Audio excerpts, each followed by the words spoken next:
যুবক রুটি বানায় আর পরে আস্তাগফিরুল্লাহ, রুটির দলা বানায় পরে আস্তাগফিরুল্লাহ, খামির বানায় আর পরে আস্তাগফিরুল্লাহ, রুটি নিয়ে উনুনের ভিতরে চুলার ভিতরে সেকা দেয় আর পরে আস্তাগফিরুল্লাহ, দোকানদারের কাছে কেউ আসলেই সে রুটি দেয় আর পরে আস্তাগফিরুল্লাহ, ক্রেতার কাছ থেকে টাকা নিয়ে ক্যাশ বক্সে রাখে আর কি পড়ে, আবার রুটি বানানো শুরু করে আর কি পড়ে, খালি এইটাই পড়তেছে। ইমাম আহমদ ইবনে হাম্বল তো অবাক, কিরে এটা আবার কেমন যুবক, খালি আস্তাগফিরুল্লাহ।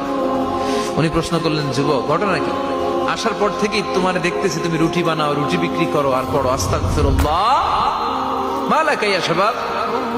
যুবক বলে, আস্তাগফিরুল্লাহ আমার সবচেয়ে বেশি পছন্দের আমল, আমি সব সময় আঠার মতে ইস্তেগফারের সাথে লেগে থাকি আর সব সময় পড়তে থাকি আস্তাগফিরুল্লাহ, আর এর বদৌলতে আল্লাহ আমারে মুস্তাজাবুদ দাওয়া বানিয়ে দিয়েছে। আহমদ ইবনে হাম্বল তো অবাক, আনতা মুস্তাজাবুদ দাওয়া, তুমি মুস্তাজাবুদ দাওয়া, রুটিওয়ালা। আমি এত বছর হাদিস পড়াই, আমি তো মুস্তাজাবুদ দাওয়া না, আর তুমি রুটি বেচো বাজারে, তুমি মুস্তাজাবুদ দাওয়া, তুমি দোয়া করলেই সব কবুল হয়ে যায়। যুবক বলে, না আনা মুস্তাজাবুদ দাওয়া, আমি আমার জীবনে যত দোয়া করেছি কবুল করে নিয়েছে কে? সব দোয়া কবুল করে নিয়েছে আল্লাহ, একটা দোয়া ছাড়া। কয়টা? আহমদ ইবনে হাম্বলের কৌতূহল, কিউরিসিটি আরো বেড়ে গেল, কি সব দোয়া কবুল হয়েছে একটা দোয়া ছাড়া? মাযালিকা দোয়া ইয়া শাব, কি সেই দোয়া? যুবক এবার বলতে শুরু করলো, আমার জীবনে যে দোয়াটা আল্লাহ কবুল করে নাই সেটা হচ্ছে, আমি আল্লাহর কাছে অনেক চেয়েছি, অনেক দোয়া করেছি যে আল্লাহ, শুনেছি এই জামানার সবচেয়ে বড় মুহাদ্দিস, তার নাম নাকি ইমাম আহমদ ইবনে হাম্বল, আল্লাহ তোমার কাছে আমার চাওয়া, আমি যেন এই ইমাম আহমদ ইবনে হাম্বলরে দেখে মরতে পারি, আমি যেন ইমাম আহমদ ইবনে হাম্বলের হাতে হাত রেখে মুসাফা করতে পারি আর তার কপালে একটা চুমু এঁকে দিতে পারি।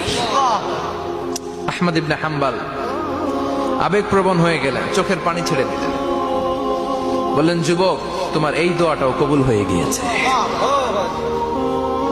আহমদ ইবনে হাম্বলের দেখা সাক্ষাৎ পাওয়ার জন্য আহমদ ইবনে হাম্বলের বাড়িতে তোমার যাওয়ার দরকার নাই, আহমদ ইবনে হাম্বল তোমার দরবারে ছুটে এসেছে। আনা আহমদ ইবনে হাম্বল মুহাদ্দিসুদ দাহর, আমি নিজেই আহমদ ইবনে হাম্বল।